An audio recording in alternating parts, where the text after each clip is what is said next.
السلام علیکم ویورز، آپ دیکھ رہے ہیں اردو ایچ ڈی۔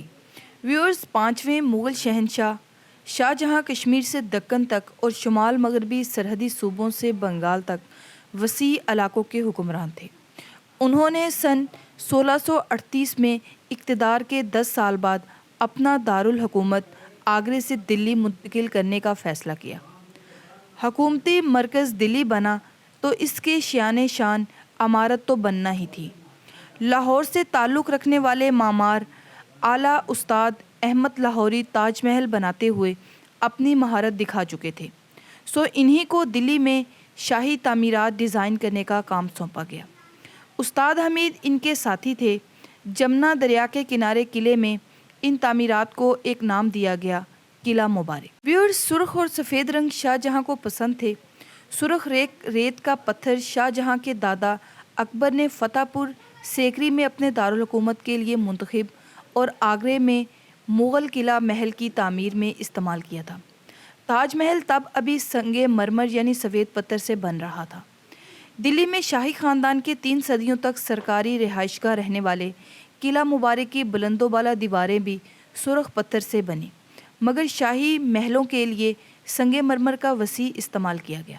دلی میں شاہی خاندان کے 3 صدیوں تک رہائش گاہ رہنے والے قلعہ مبارک کو بلند و بالا دیواروں میں بھی سرخ پتھر سے بنی، مگر شاہی محلوں کے لیے سنگ مرمر کا وسیع استعمال کیا گیا۔ دیواروں کے اسی رنگ کی وجہ سے انگریزوں نے اسے ریڈ فورٹ کہا، تو مقامی لوگوں نے ترجمہ کرتے ہوئے اسے لال قلعہ پکارنا شروع کر دیا۔ آرکیالوجیکل سروے آف انڈیا کے مطابق عمارت کے کچھ حصے چونے کے پتھر سے بنے تھے۔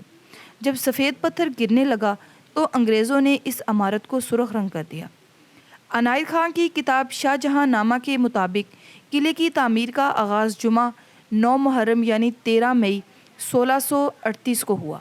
اسے مکمل ہونے میں 9 سال 2 ماہ اور کچھ دن لگے اور 60 لاکھ روپے لاگت آئی۔ ویورز، ناصر نذیر فراق دہلوی شاہ جہاں آباد کی تعمیر کے عمل کے بارے میں لکھتے ہیں: لال قلعہ اور اس کی اندرونی عمارتوں اور جامع مسجد اور نئے شہر کے نقشے بنوائے گئے۔ شہنشاہ نقشوں میں بذات خاص اصلاح دیتے تھے۔ میر عمارت نے ہر مکان، ہر محل کی لاگت کا تخمینہ تیار کیا اور ملکوں سے سنگ مرمر، سنگ سرخ، سنگ سیاہ، سنگ باسی اور ہزار قسم کا مسالہ اور سامان آنے لگا۔ میر عمارت نے چنیا اینٹ کا پیمانہ ایک ٹھیکیدار کو دے کر کہا: ایسی اینٹ تیار کرو مگر اینٹ کچی نہ رہے، لاکھری ہو، بادشاہی کام ہے، دھیان سے کرنا۔ ٹھیکیدار نے کہا: پیشگی نقد دلوائیے۔ میر عمارت نے لاکھ روپے کی چٹھی لکھ دی۔ خزانے سے فوراً روپیہ پٹ گیا اور ٹھیکیدار کام میں مشغول ہو گیا۔ کچھ مدت بعد میر عمارت کے پاس ٹھیکیدار سروتا ہوا آیا اور کہنے لگا: میں تو برباد ہو گیا، ہزاروں بھٹوں کی آنچ تیز ہو گئی، اینٹوں کا کنکر بن کر رہ گیا۔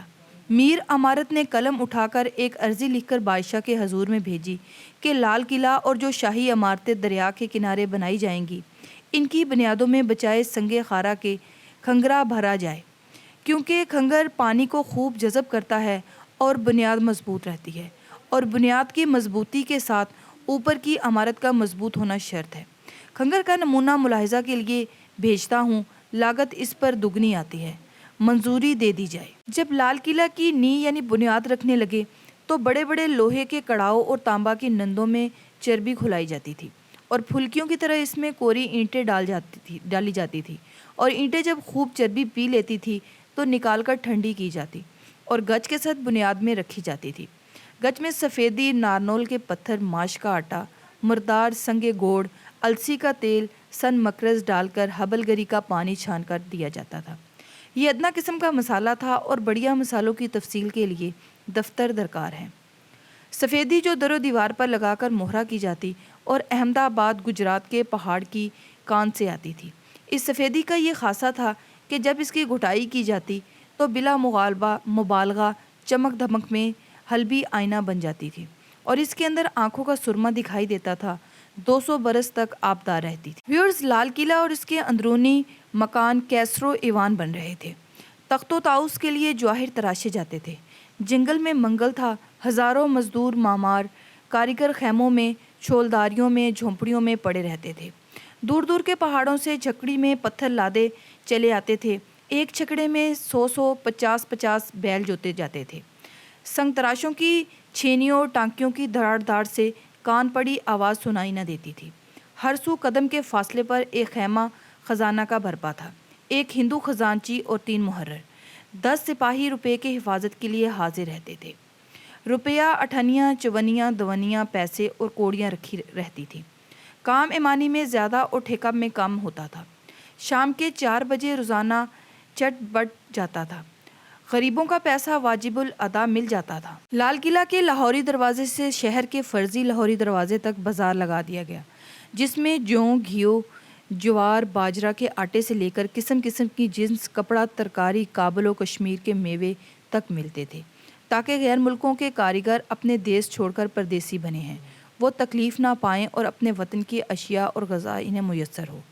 شہر کا نقشہ بنا کر اس کے حصے حصے کر دیے گئے اور شاہ جہاں نے ان حصوں کو اپنی اولاد پر بانٹ دیا تھا اور فرما دیا تھا کہ لاگت سب خزانے سے ملے گی۔ اپنے اپنے حصہ میں عمدہ عمدہ مکانات اور محل بنوا لو تاکہ نیا شہر اچھی اچھی عمارتوں سے آراستہ ہو کر آبادی کی صورت پکڑے۔ چنانچہ دکن کا حصہ اورنگزیب کے اہتمام سے زیبائش پانے لگا۔ کشمیری دروازے کے قطع کو دارالشکوہ نے فلک شکوہ کسر و ایوان سے سنوارا۔ چاندنی چوک کے ٹکڑے کو جہاں آرا بیگم کے غلام نے، جو ناتواں تخلص تھا، باغ اور گلشن اور حماموں سے رشک فردوس بنایا۔ نٹوں کا کوچہ اسی ناتواں کی یادگار ہے۔ جامع مسجد کی تعمیر نواب سعد اللہ خان وزیر کو سپرد تھی اور اس کی نیہیں بھر دی گئیں۔ جو وہ انجینئر جس کی سپردگی میں جامع مسجد کا نقشہ تھا، یکا یک ماہ نقشے کے غائب ہو گیا اور نقشے کی تعمیر کا کام اینڈ ہو کر رہ گیا۔ 3 سال بعد وہ یکا یک دربار شاہی میں حاضر ہو گیا۔